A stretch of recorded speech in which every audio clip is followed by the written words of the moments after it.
Hey guys, what's up? It's Anna from Vibrant Life Coaching. Thought I'd make a couple of notes on something that I noticed on my own experience. And this is, fear. Fear can really paralyze you. I've noticed, especially in this time, we've got the middle of our quarantine for coronavirus. All kinds of measures are going down, which means that people need constant communication as to how they are. I'm no different. So I thought I would give you a couple of pro tips on this. And something I reflected on myself is that you can really get paralyzed by fear. And even if, say, a person's told to be home, if a person's told to only go out for some essential items, only, your freedom gets locked down, basically, and you have to stay at home. What to do, especially when family's overseas or your friends are calling and they know your rules, but then they kind of go, well, hang on a second, how's this person going? Weird thoughts come up. So this is why I'm using this context to tell you about a couple of points to remember. When you're blinded by this paralysis, you forget about your present and you forget about all the resources you have, such as money, time, how to communicate, what you actually want, and how to communicate to people that you love and care for. And you forget that you can ask for guidance. This is what I do a lot. I don't know if any of you guys are spiritual or religiously inclined, but I do have a thing where when I know my boundaries are being, really kept up, and this happens especially when you're stressed out, you've got anxiety, you want to get as much done as possible, but also on your own time. I ask for guidance and, I kind of go, what do I do?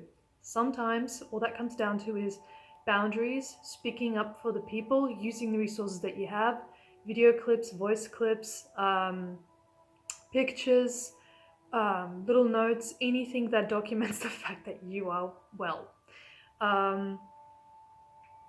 And you use that as a way to communicate, but in your own time, you can't switch off your data, you just communicate when you're able to. So this can happen, this can work, and all I'm saying is be open to the resources around you, the fact that you can do just about anything. And saying no to something is very justifiable, especially in this circumstance. So what I did was I asked for a bit of guidance as to what to do, especially seeing as everyone was panicking, but I was okay. You let it go, you go for a bath, a walk, a drink, you chat to someone, you have to vent, you have to let that energy out. Very important. Second of all, you realize that you have a lot that's in your resource. You can use so many things and you can figure out where you want to go next. You can figure out how to talk to your relationships. You realize what your real resource is, and that is, how many people will actually listen to you, what you can communicate in your life and otherwise. And then you can set a new belief. How to do this, you can talk to me about that because every case is unique. But what's helped me was switching off the Wi-Fi at around 8 or 7, keeping that up until about morning, which means you don't get enough buzzes, keeping you up, you worry less, you stress less, and only critical information comes to you when you need it. Second of all, you communicate these boundaries and you be very reasonable with people, and you try to speak with those who are reasonable. The ones who don't listen to you, you might need to either distance yourself from them. That's about it, really.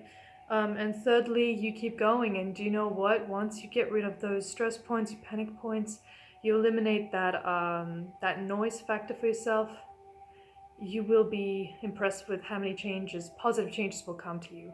So that's my little tidbit on fear of paralysis of fear and how that can really nudge you to something better in your life. Let me know if this is helpful. You can easily check out the link below and talk to me if you have any questions on this, and I look forward to talking to you again.